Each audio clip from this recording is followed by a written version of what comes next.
বেশ কয়েক বছর আড়ালে থাকার পর আবারও প্রকাশ্যে এলেন বলিউড অভিনেত্রী আনুশকা শর্মা। তবে তার প্রত্যাবর্তনের চেয়ে এবার বেশি আলোচনা এসেছে বদলে যাওয়া চেহারা ও নতুন লুক।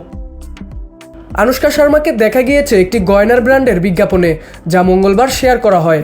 ভিডিওটি প্রকাশের পরপরই নেটিজেনরা আনুশকার লুক নিয়ে আলোচনা শুরু করেন এবং অনেকেই প্রশ্ন তোলেন যে তিনি তার মুখে কোনো কসমেটিক সার্জারি করিয়েছেন কিনা। আবার অনেকেই এই সমালোচনায় না ভেসে অভিনেত্রীর পক্ষ নিয়েছেন। আনুশকা শর্মাকে 2018 সালে জিরু ছবিতে শাহরুখ খানের বিপরীতে প্রধান চরিত্রে দেখা গিয়েছিল। ভামিকার জন্মের পর তিনি চাকদা এক্সপ্রেস নামে একটি ছবিতেও কাজ করেন, যেখানে তিনি প্রাক্তন ভারতীয় ক্রিকেটার ঝুলন গোস্বামীর চরিত্রে অভিনয় করেছেন। এটি মুক্তির কথা ছিল নেটফ্লিক্সে, তবে ছবিটির মুক্তি নিয়ে এখনও কোনো আনুষ্ঠানিক ঘোষণা আসেনি।